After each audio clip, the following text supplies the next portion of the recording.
শব্দ তুলে দিয়ে যদি মোহাম্মদ লাগাতে পারে, অন্যায় গানগুলি পরিবর্তন করিয়া আল্লাহ রাসূলের পক্ষে বলতে হবে, আমার চাকরি, আমার নামাজ, আমার কোরবানি, আমার বেঁচে থাকা, আমার ব্যবসা করা, আমার রাজনীতি করা, আমার ইলেকশন ক্যানভাস, ভোটাভুটি, চাষবাস, সবকিছু যেন আল্লাহর নামে হয়।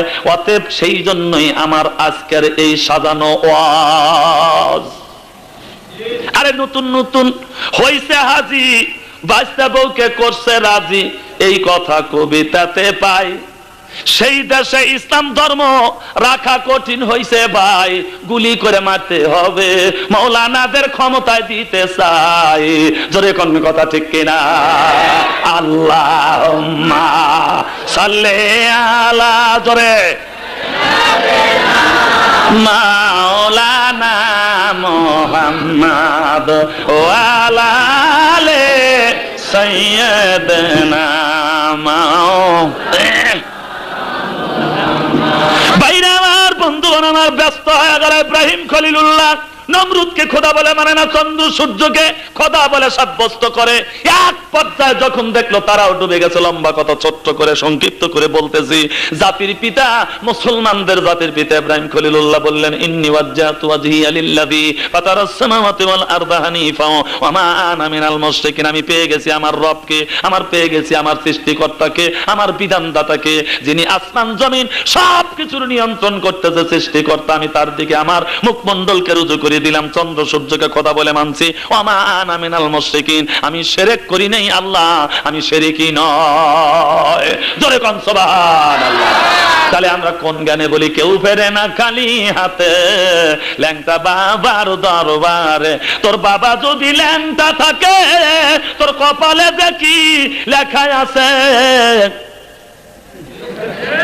কোন দোকানে যদি কিছু কিনতে যান, স্যাম্পল থাকে দোকানে, গোডাউনে থাকে মাল, তার স্যাম্পলই যদি ল্যাংটা হয়, গোডাউনে যাওয়ার চিন্তা করা লাগবে না। যদি কোন কথা ঠিক কিনা? বন্ধুগণ আমার, বাইরে আমার, আমি কিন্তু পীর মুরিদি করি, আমি কিন্তু পীরের বিরুদ্ধে কথা বলি না, কিন্তু যেগুলা নষ্টামি, যেগুলা ভণ্ডামি, যেগুলা হাদিস কোরআনে থেকে না, তার বিরুদ্ধে কথা না বললে তো মানুষ আসল পীরগিরি আপনার ওই বাতিল হয়ে যায়। হক্কানি পীরদের কথা জাগ্রত করতে হলে এগুলা বলতে হবে। আপনি কোন গানে নারী পুরুষ একসাথে বলেন, বাইরের বাতি দাওনি বায়া, ভিতরের বাতি জেলে দে, তার মানে শয়তানি করার তুমি জায়গা পাও না। গাজা লাগা কলকি ধরে টানে, বাবা রে হুকুম দে রে হুকুম দে, টান মারি। তখন ওই মুরিদেরা আপনার গান গায়, বাবার মতো ইচ্ছা করে গাজায় দেব টান, বাবা রে ও বাবা দে বাবা, আল্লাহ, তারপরে কাপড় খুলে দেয় গু। খাইছে গাজা পাইছে সাজা, ধর্মেতে নাই এমন মজা। জোরে জোরে কোন কথা ঠিক কিনা? আল্লাহ বলেছেন, ইন্নাদ দীনা ইনদাল্লাহিল ইসলাম, আমার কাছে মনোনীত ধর্ম হলো ইসলাম। আল মুসলিমু মান সালিমাল মুসলিমুনা মিন লিসানিহি ওয়া ইয়াদিহি। আল্লাহর নবী বলেন, মুসলমান ওই ব্যক্তি যার জবান আর হাত অন্যের ক্ষতি করে না, বরং সেই রক্তে তুই হইলি লাল, ঘুম দিয়া কাটাবি রে মন কত কাল। এক টুকরা গোশতের লাগি কাঞ্চা গরিব পোলা পান, বড় গরু জবাই কইরা বিয়াই বাড়ি পাঠাও রান। সেই গোশত ফ্রিজে তুইয়া খাও তুমি বছর ভরিয়া, পাপে যাবে বোঝাই হইয়া তাজা গাছে মরা ডাল, ঘুম দিয়া কাটাবি রে মন কত কাল। ফাওয়াইলুল লিল মুসাল্লিন আল্লাযিনা হুম আন সালাতিহিম সাহুন। যারা লোক দেখানোর জন্য নামাজ পড়ে, লৌকিকতার জন্য মাওলানা সাজে, মানুষ বলবে হাজি এই জন্য হজ করে। বন্ধুগণ আমার, এদের জন্য বড় পরিতাপ, এদের জন্য বড় আফসোস। এজন্য আমি অনেক সময় বলে থাকি, এবার জিলহজ মাসের এই চাঁদে নতুন হাজি সাজা সাজা গর্ব দেশেতে, কত লোক আসিবে দেখিতে রে, লোক আসিবে দেখিতে। জমজমেরই পানি দেব কাঁচের গেলাসে, আরবের খেজুর দেব আসলে তাদের খাইতে। আল্লাহ বলে, ওরে হাজি তুই যাবি আগে দোজগে, নবীর কাম করিলা না তুমি, যায়া তোমার দেশেতে নতুন হাজি সাইজা সাইজা গুল্লা দেশেতে। আমার নবী বিধবাকে আশ্রয় দিয়েছে, বচ্চনকে কাপড় দিয়েছে, ক্ষুধার্তকে খাদ্য দিয়েছে, অশিক্ষিতকে শিক্ষিত করেছে, আমার নবী রোগের চিকিৎসা করছে। আর তুমি হাজি হজ করিয়া দেশে এসে খালি বিরিয়া মাথায় দিয়ে ধরো, যে দাওয়াত দেয় ডোব ভরিয়া ভরিয়া খাও, আর বেটা বিটিক বুঝাও 20 বছর আগে হজ করালি না রে, দেশের মুরগি খায়া সাফ করতে পারতাম। জোরে কোন কথাগুলি ঠিক কিনা? আর মনে হয় আপনারা রাগ করতেছেন। ওই যে ছেলে গেছে মামি বাড়ি, মামি পিঠা বাজতেছে, তো মামি জিজ্ঞাসা করতেছে ওই ছেলেটার দিকে তাকায়, বাবা তুমি হাসো কেন? কয় না মামি আমার মুখিয়ে বিয়া। আসলে আপনারা মানুষই তাই তো এইরকম। আল্লাহুম্মা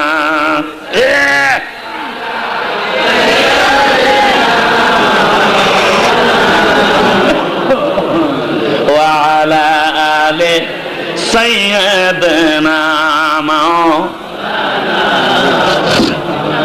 আমার কাছে খারাপ লাগে মাওলানা সাবরা, বক্তা সাবরা বক্তৃতা করুক, কিন্তু সুবিধাবাদ জিন্দাবাদ, যেখানে যেমন সেখানে তেমন কথা বলে, মনের মতো দেখবে শুনবে বলবে না, বিপদে পড়বে না। মানে গোল আলু ভাতেও দেওয়া যায়, নিরামিষ করা যায়, ভাজি করে খাওয়া যায়, গড়া দিলে গড় গড় যায়। এই জাতীয় মাওলানা দিয়া, এই জাতীয় বক্তা দিয়া কোনদিনও ইসলাম, কোরআন, হাদিস, মসজিদ, মক্তব, মাদ্রাসার উন্নতি হতে পারে না। জোরে বলুন পারে? অন্যায় যেটা সেটা তুলে ধরে বলতে হবে, এটা অন্যায়, এটা করা যাবে না, এটা ন্যায়, এটা তোমাদের করতেই হবে। এই কথা তো মাওলানারা বলে না। সুবিধাবাদ জিন্দাবাদ। তার মানে হলো গরিবের বিরুদ্ধে মাওলানারা ফতুয়া দেয়, চোখ তোলো, কান কাটো, ফতুয়া দাও, পাছায় বাইয়াও, 80টা ব্যত্রাঘাত করো। যখন এমপির মেয়ে আর মন্ত্রীর ছেলে গুটুর মুটুর করে, তখন ইমাম সাহেব কয় ইয়া নবী এখানে ফতুয়া দিলে ইমামতি যাবি। তখন ভয়ের চোটে দাড়ি বাইরায় মৌলবি। ঠিক কিনা বলুন? তুই কিসের ইমাম রে? ইসলাম সকলের জন্য সমান অধিকার রাখে। ধরে বলুন কথা ঠিক কিনা? না পারলে তুমি ইমামতি বাদ দাও।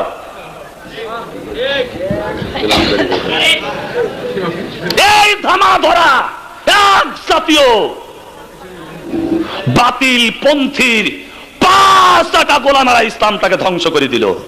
ঠিক কিনা বলুন? সম্রাট আকবরের সময় মাওলানারা কিছু ছিল, আমার মাওলানা সাহেবটার নাম মনে আসতেছে না, উনি বলছিল যে মানুষকে তাজিমি সেজদা করা জায়েজ আছে। এই মাওলানা সাহেব ফতোয়া দিয়েছিল, নাউজুবিল্লাহ। আর সে দ্বীনে ইলাহি চালু করলো, সব ধর্ম বাদ দিয়া এক ধর্ম হতে হবে। সেই ধর্মের নাম হলো দ্বীনে ইলাহি। তাই কোনদিন হয় নাকি? জাতিসংঘের কথা আপনারা শুনেছেন, মানুষের শান্তির জন্য তৈরি করেছে। আর এটা হইছে এমন, মুসলমান মারে শেষ করে দেয়, জাতিসংঘ কথা বলে না। তার মানে একজনের বাড়িতে আগুন লাগছে, আর সে চিৎকার করছে আমার বাড়িতে আগুন লাগছে, থামাও। একজন পেট্রোল নিয়ে যাচ্ছে, সে পেট্রোল ঢেলে দিল। আর একজন বিটির বাড়ি ল্যাপ খাতা নিয়ে যাচ্ছে, সে ল্যাপ খাতা ছেড়ে দিল। একজন গরিব মানুষ খরিদ দাঁড়াই বিক্রি করার জন্য নিচ্ছে, সে খড়ি তুষ ওই সময় ঢেলে দিল। পানি কেউ দিল না। আপনারা বলুন আগুন নিভবে না আরো জ্বলবে? সব বিজাতির মাথায় এক হয়া তখন জাতিসংঘ করা হয়েছে, তখন মুসলমান নিষ্পেষিত, নির্যাতিত হচ্ছে। আমাদের দেশের ডক্টর ইউনূস কত জায়গায় ফুলের মালা পেল, কোন মুসলমানেরা তাকে স্বাগতম জানায় নাই। ডক্টর ইউনূস খান করেছে, মুসলমানদের মেয়েদেরকে ঘর থেকে বের করেছে, ইসলামের উপরে আঘাত করেছে, যার কারণে মুসলমানেরা তাকে ঘৃণা করে।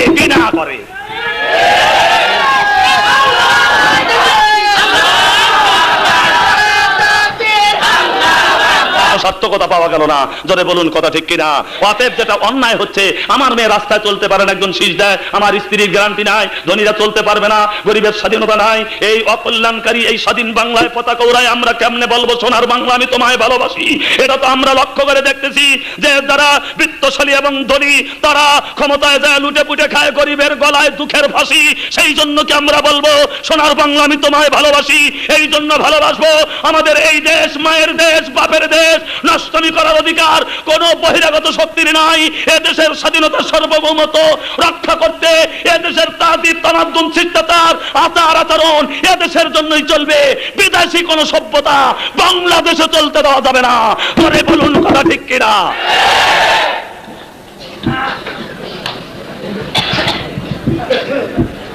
বন্ধুগণ আমার, ভাইরা আমার, ইব্রাহিম খলিলুল্লাহ এবার আল্লাহর পক্ষ থেকে নবুয়তি পেয়ে গেছে। লম্বা কথা মাঝখানে সংক্ষিপ্ত করা হলো। নমরুদকে বলল পড়ো লা ইলাহা ইল্লাল্লাহু ইব্রাহিম খলিলুল্লাহ। ইব্রাহিম আলাইহিস সালাম যখন কথা বলেছে, তখন নমরুদ ডেকে বলছে তোমার আল্লাহর ক্ষমতা কি? দেখছেন না কাম কাজগুলা? নমরুদের মতো বোকা মানুষ আমাদের দেশে এখনো কিন্তু আছে না? হুট করে ইসলামের ব্যাপারে এক কথা বলে। আমার এক মুরব্বী কয় হুজুর বলেন তো ফেরাউনের নানির নাম কি? আমি বলে শয়তান নাকি জানোয়ার? আমি বলে ভাই ফেরাউনের নানির নাম জানা এত দরকার, বলতো রাসূলুল্লাহর দাদির নাম কি? আর বলতে পারে না। তখন আমি বলছি ফেরাউনের গোষ্ঠীর সাথে আমার কোনো আপোষ নাই, যাও। যদি কিছু না বলি ওই ব্যক্তি বলবে কাউসারীকে জিজ্ঞাসা করছি কিচ্ছু জানে না। আমার একজন জিজ্ঞাসা করে হুজুর পান খাওয়ার দোয়া কোন, আমার দাঁত রং নাই, এই জন্য আমার কাছে জিজ্ঞাসা করে পান খাওয়ার দোয়া। আমি বললাম আল্লাহুম্মা বারিক লানা ফিমা তামবুলানা ওয়া কিনা আযাবান নার। কয় হুজুর আমরা বিড়ি খাই, দোয়া পড়ি আল্লাহুম্মা বারিক লানা ফিমা বিড়িটানা, তাহলে কি জায়েজ হলো নাকি? আমি বললাম ইসলাম রহস্য ঠাট্টা ইয়ারকির বস্তু না। ইসলাম চাইলে শুধু সুবহানাল্লাহ বাজবে না। ইসলাম মানে মারামারি, ইসলাম মানে বিপ্লব, ইসলাম মানে বিপ্লবাত্মক একটি স্লোগান মানি না, মানব না কারোর তৈরি করা নিয়ম আর নীতি। আমি আল্লাহর মদত পুষ্ট গোলাম, আমি চাই আল্লাহর শাসন, আমি চাই আল্লাহর আইন, আমি চাই আল্লাহর বিচার। জোরে কোন সুবহানাল্লাহ। আর মনে হয় কি রাগ করা যে করতেছেন আপনারা। এই ওয়াজের পরে কি আমি ভালোভাবে বাড়ি পৌঁছতে পারবো? আপনাদের ভয় পাচ্ছে, কিন্তু আমার ভয় হয় না। বন্ধুগণ আমার, আল্লাহ বলেছেন ইনতানসুরুল্লাহ ইয়ানসুরুকুম, আমার দিনের ব্যাপারে তুমি যদি সাহায্য করো আমি আল্লাহ তোমাকে বিজয়ের মালা পরায়া দেব। জোরে কোন সুবহানাল্লাহ। বিজয় হলো আল্লাহর হাতে। জোরে বলুন কার হাতে? এই বিশ্বাসের নামই হলো ঈমান। নমরুদ বলল তোমার খোদা যা পারে আমিও তাই পারি। জেলখানার থেকে দুইটা কয়েদি আনলো, একটা জব করলো আর একটা ছাড়িয়ে দিল। বলল দেখো তোমার খোদা যা পারে আমিও তাই পারি। এবার আল্লাহর পক্ষ থেকে ফেরেশতা জিবরাইল আমিন এসে কানে কানে বলে ইব্রাহিম খলিলুল্লাহকে আপনি বলুন আল্লাহ পূর্ব গগনে সূর্য তুলে পশ্চিমে ডুবায়, তুমি যদি খোদাই হয়ে থাকো এবার পশ্চিম দিক থেকে তুলে পূর্ব দিকে ডুবানো লাগবে, না পারলে কিন্তু খোদাগিরির তত্ত্ব তাউজ আজ ছিন্ন ভিন্ন করে ফেলাবো। সব জনগণ ইব্রাহিমের পক্ষে চলে গেল। চিৎকার দিয়ে বলুন সুবহানাল্লাহ। প্রেম আর ভালোবাসা দিয়ে মানুষকে যত জয় করা যায়, কথা বুঝছেন না, পিঠা লগি বইতে দিয়ে মারিয়া অত আগে যায় না।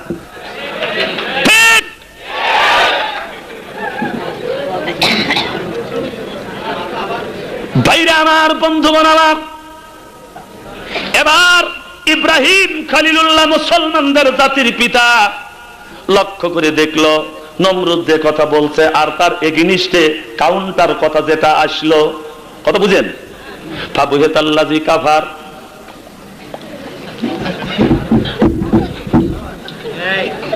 চুপ, আর কথা কয় না। তাফসীরের কিতাবের মধ্যে লিখতেছে নমরুদ হতভম্ব হয়ে গেল, এই কথা কেন বললো না? আমি পারলাম না, তোমার খোদা পারে করিয়া দেখায়, এই কথা কেন বললো না? এই জন্য বলে নাই, নমরুদ জানে যে আমি যে কোন জাতীয় খোদা আমি নিজে জানি, আর ইব্রাহিমের আল্লাহ যে কত খাঁটি এটা সম্পর্কে তার ধারণা আছে। আমি বলবো সঙ্গে সঙ্গে পশ্চিমে সূর্য উঠে পড়বে, আমার খোদাগিরি শেষ, গোসিয়া মাঝে যাক কিছুদিন। এই জন্য উনি কোনো কথা বলে নাই। এবার লাঠি বলতে বুড়া আসে গেরা, ও বুড়া আসে গেরা, ওই বুড়া তোর বাড়ি কোথায় রে? আনা শাইখে নজ, আমি নজ দেশের একজন বুড়া মানুষ। তুমি আবার কে? আমি তোমার মতো ফেরাউনের বন্ধু, তোমার মতো নমরুদের বন্ধু, তোমার মতো খোদাদ্রোহীর বন্ধু। কেন তুমি আমার কাছে আসছো? তোমার ইব্রাহিমের সাথে তর্ক লাগে নাই? কয় হ্যাঁ। কয় আমি বুদ্ধি দেওয়ার জন্য আসছি। তো ইবলিস ছাড়া এই ব্যাপারে বুদ্ধি দেওয়ার মতো তো আর কেউ ফিট না, সব আনফিট। এবার ওই বুড়া বলে কি একটা কাজ করো, তোমার 1 মাসের একটা মেলা লাগাও আর সেখানে মূর্তি ঘরে সুন্দর করে মূর্তি সাজাও।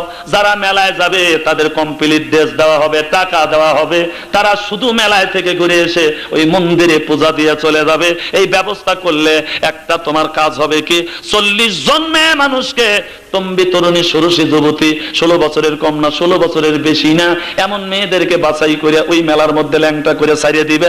ওই মেলায় যারা যাবে আর ওদের সাথে যার অ্যাক্সিডেন্ট হবে, জীবনে ওই গাড়ি ভালো হবে না, ওরা কোনোদিনও ইমানের পরিচয় দিয়ে আগাতে পারবে না। ওই মেলায় তুমি নিয়ে যাবে ইব্রাহিম খলিলুল্লাহকে, বন্ধু দিয়া বান্ধব দিয়া কায়দা করে কৌশল করে যদি এই মেলায় নিতে পারো তাহলে ইব্রাহিমের সাথে তুমি জয়যুক্ত হতে পারবে। ইব্রাহিম ঈমান হারা হয়ে যাবে। ল্যাংটা মেয়ে মানুষের ধাক্কা লাগলে ঈমান থাকে না। এবার ইব্রাহিম আলাইহিস সালাম বুঝতে পেরেছে ওই নমরুদের ষড়যন্ত্র, ওই নমরুদের চক্রান্ত। বন্ধুগণ আমার, 1 মাসের মেলা, 1 মাসের মেলা। এবার মেয়েদের কাছে দরখাস্ত আহ্বান করা হলো, যারা আপনার ওই বিশ্ব সুন্দরী, যারা আপনার সবচাইতে হাইফাই, তারাও দরখাস্ত করলো এবং দরখাস্ত অ্যাকসেপ্ট হয়ে গেল, গ্রহণ হয়ে গেল। তাদের মেলার মধ্যে ল্যাংটা করে ছাড়িয়ে দিল। আজকে তারা জাল চাইছেন, সত্য করে বলুন তো, এই ধরনের মেলার যদি কোনো খবর পান আপনারা যাবেন না যাবেন?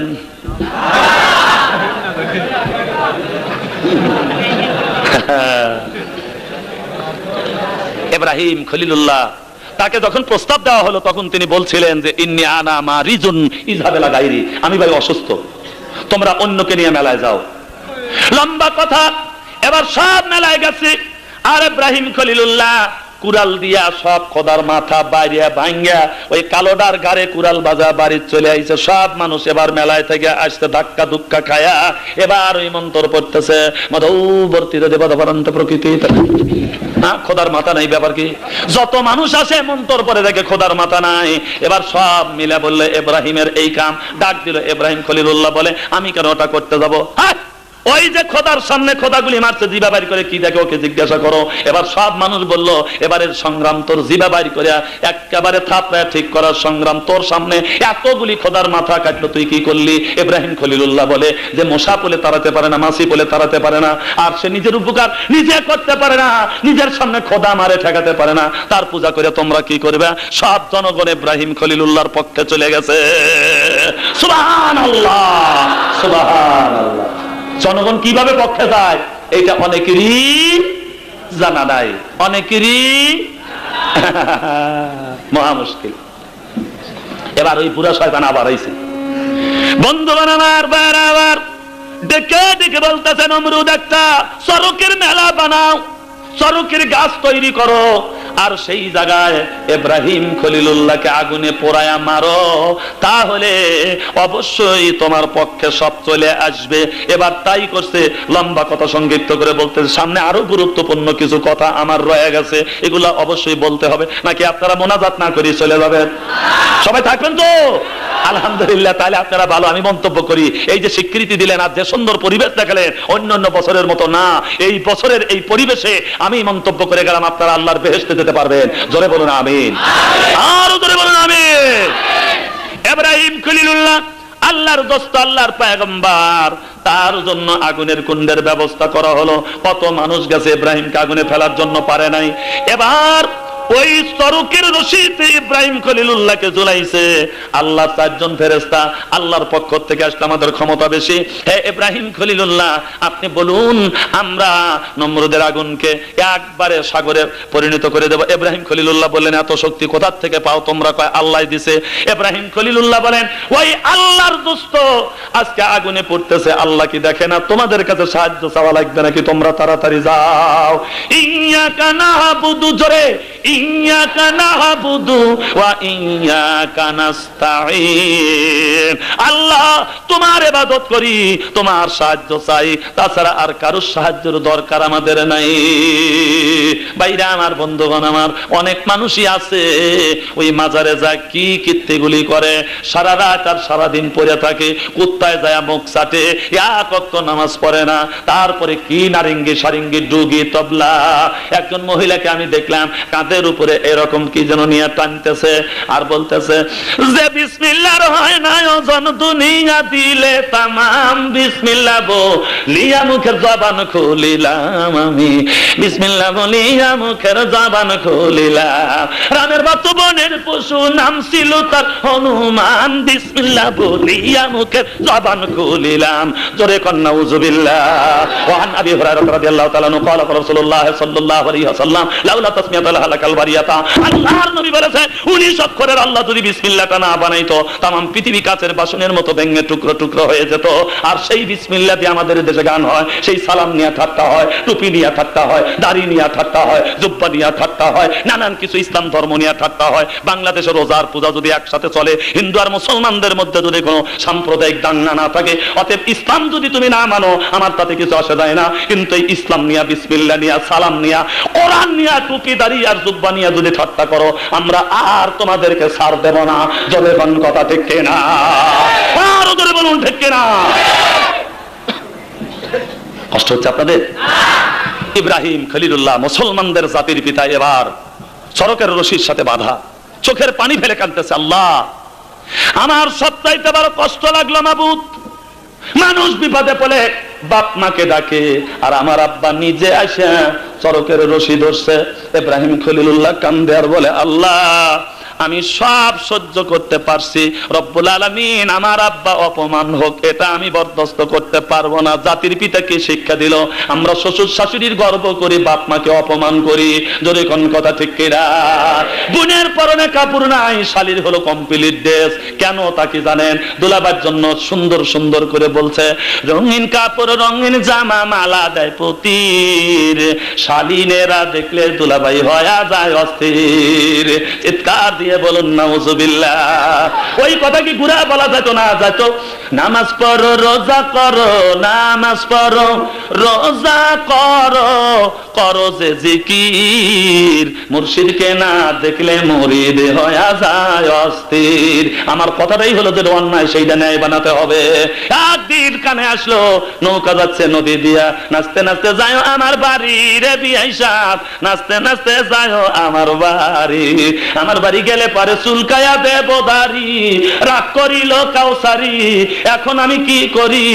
ওরা বলতেছে নাচতে নাচতে যাও আমার বাড়ি। আমার গিন্নি ডাক দে বলে, কাউসারি তোমার ওয়াজের ক্যাসেট শুনছি, কত নানান ধরনের ওই কথা পরিবর্তন করছে, এইটা বদলাও তো। আমি বললাম দেখি স্বর্গে গেলে তাহলে বাড়া বানাই লাগে, কথাটা আসলে সত্য। আমি তো ওই ক্লাসে পড়ছি নাকি নতুন করে বানাই নিয়ে আইছি, পূর্ব প্রস্তুতি আছে? আমার তো কিছুই নাই। নবী রাসূল তখন পরীক্ষার সম্মুখীন হবে, তখন পাস, নকল করার উপায় নাই, তারাই নবী রাসূল। সুবহানাল্লাহ কর। আমি চিন্তা করে দেখলাম আল্লাহ যদি মেহেরবানি থাকে, দেখি একটা শুরু করি। ওযু কইরা যাও আল্লাহর বাড়ি রে নামাজি, আজান শুনা ছাইরো নিজের বাড়ি। নামাজ যদি নাইবা পড়ো ও গিন্নি, নামাজ যদি নাইবা পড়ো, খাইবা কাউসারির গুড়ি, ছাড়তে হবে এই বাড়ি, পাঠাবো বাপের বাড়ি। ওযু কইরা যাও আল্লাহর বাড়ি। বড় মিয়া ওখানে রয়েছে, তা আমি দেখি নাই। আমার ওই মেয়েটা বলতেছে, আব্বা কন্ত বউ কথা কও। বলে ওটা সাংঘাতিক ব্যাপার, প্রশ্নের উপরে প্রশ্ন, এটা বানান লাগবে তো একটু সময়ের দরকার। তো আল্লাহর একটা মেহেরবানি, ওই নজরুল ইসলামকে বলছিল যে কবি নজরুল তুমি যত কবিতা বানাও বলো তো চিরুনির বাংলা কি? উনি আর বলতে পারে না, 8 পর্যন্ত লেখাপড়া, উনি কি ডিকশনারি পড়ছে নাকি? তো তখন উনি মাথা চুলকায় রাগ করিয়া যাইতে স্যার বলতে, চিরুনির আবার বাংলা কি? চিরুনির বাংলা ফারুনি। পড়ে দেখবে ডিকশনারিতে তাই আছে। মানে আল্লাহ ওনাকে একটা বিশেষ অনুগ্রহ দিয়ে দিয়েছে, ধরে কোন সুবহানাল্লাহ। ইংরেজিতে বলা হয় গড গিফটেড, এটা হলো আল্লাহর বিশেষ অনুগ্রহ। আমি তখন মেয়েটাকে বলছিলাম, মারে নামাজ পড়াও রোজা করাও, কোরআন লাগাও কাজে, নামাজ পড়াও রোজা করাও, ইসলাম লাগাও কাজে। নামাজ পড়লে ঘুষ খায় না, তারা চায় না ফিরে সুদে, নামাজ পড়াও। মেয়েটা মুখে কাপড় দিয়ে চলে গেল। মা উঠছে, বিটি উঠছে, বাপ ফার্স্ট। ঠিক। আম্মা জান আয়েশা সিদ্দিকা রাদিয়াল্লাহু তাআলা আনহা রাসূলের সাথে একদিন দৌড়ের প্রতিযোগিতা, নবী আমার ফার্স্ট হয়ে গেল। আহা কি কথা! আমার নবী আয়েশা সিদ্দিকা রাদিয়াল্লাহু তাআলা আনহার ঠোঁটের নিচে হাত দিয়া ঠোঁটের উপরে চুমা দিয়ে বললেন, আপনি ফার্স্ট হতে পারলেন না, রাগ করছেন? কয় না, আমি রাগ করব কেন? 1 2 39 51, আবার কি ব্যবহার? কয় আকাশের তারকা গুনতেছি। আমার নবী বললেন, আয়েশা রে, আকাশের তারকা গুনে কেউ কোনোদিন শেষ করতে পারবে না। এবার আয়েশা সিদ্দিকা রাদিয়াল্লাহু তাআলা আনহা বললেন, হুজুর পৃথিবীর ভিতরে এমন কোন মানুষ আছে যার নেকি গুনে শেষ করা যাবে না? আমার নবী বললেন, আয়েশা রে, সেই মানুষটার নাম হলো ওমর। এই ওমর হলো আয়েশা রাদিয়াল্লাহু তাআলা আনহার সতীনের বাপ, হাফসা রাদিয়াল্লাহু তাআলা আনহার বাপ। আয়েশা সিদ্দিকা রাগ করলো, আমার বাপের নাম বলবে, দৌড়ে না পারলেও আমি অন্য দিকটা জিতে যাব। রাসূল তা তো বললেন না, আমার সতীনের বাপের নাম বলল, তখন রাগ করলো, আজার নয়নে চোখের পানি ফেলে কান্দে। আমার নবী ডাক দিয়ে বলেন, আমার আয়েশা, আপনার আব্বার নাম বলি এই জন্য আপনি রাগ করেছে। আপনার আব্বা আবু বকরের 1 কদমের নেকি তামাম পৃথিবীর সমস্ত মানুষের নেকির চাইতে বেশি। আয়েশা সিদ্দিকা রাদিয়াল্লাহু তাআলা আনহা সঙ্গে সঙ্গে বললেন, হুজুর কোন দিনের কখনকার 1 কদমের নেকি? আমার নবী সেই কথাটা বলবে, এমন সময় আয়েশা সিদ্দিকা রাদিয়াল্লাহু তাআলা আনহা বলতেছে, ওই না কঠিন মরুর দেশে আমার নবী আসিল মানব বেশে, কোন সাধনে পাইল আব্দুল্লাহ নূরের নবীজি, আপনাকে দেখিতে মনে চায়। আপনাদের বুঝি চায় না? আপনাকে দেখিতে মনে চায় নূরের নবীজি, আপনাকে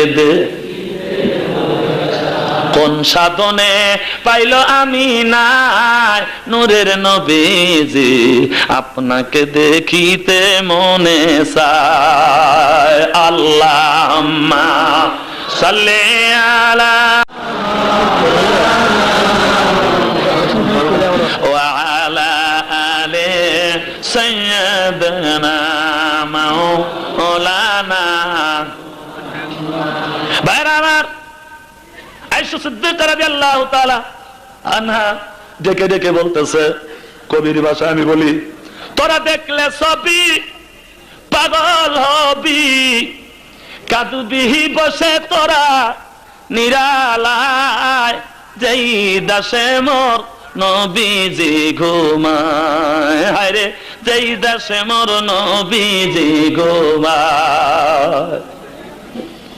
সুবহানাল্লাহ সাল্লাম খাদিজাতুল কুবরার কাছে একদিন কথা শুনলেন, হুজুর আমি আমার বুড়ি বয়সের জীবন যৌবন কোরবানি করে দিলাম ইসলামের জন্য, আমি আমার স্থাবর অস্থাবর সব কিছু দিয়ে দিলাম, আমি কি আপনার কাছে দুইটা জিনিস পাবো না? আমার নবী বললেন, খাদিজা রে দুইটা কেন, শত জিনিস দাবি করো আমি দেব।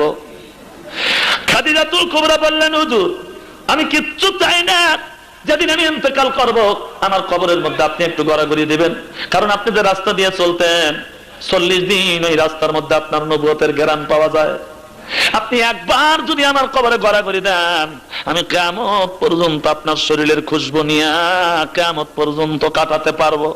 আমার নবী বললেন, খাদিজা তোর কবরে যতক্ষণ মন কারণ কি আসবে না, প্রাণ প্রিয়সী কথা দিলাম আমি তোমার কবর ছেড়ে যাব না। বাইরে আমার বন্ধুগণ আমার, খাদিজাতুল কুবরা বললেন, হুজুর আর একটা দাবি। খাদিজা রে 100 দাবি করো আমি পূরণ করব। এবার খাদিজাতুল কুবরা বলতেছে, হুজুর আমি যখন কবরের মধ্যে ঘুমায় থাকবো আপনি আমার বাড়িতে এসে ডাক দিবেন, খাদিজা আমার কবরে শুয়ে থাকা বেয়াদবি হয়ে যাবে। সুবহানাল্লাহ সুবহানাল্লাহ সুবহানাল্লাহ। আমার নবী সাইয়্যিদুল মুরসালিন খাতামুন নবীন রাহমাতুল আলামিনকে বললেন, হুজুর আপনার নবুয়তের মুখ দিয়া আমারে যতবার ডাক দিয়েছেন, আপনার নবুয়তের একটা ডাক শোনার জন্য আমি সারা রাত দরজায় পিঠ লাগায়া থাকি।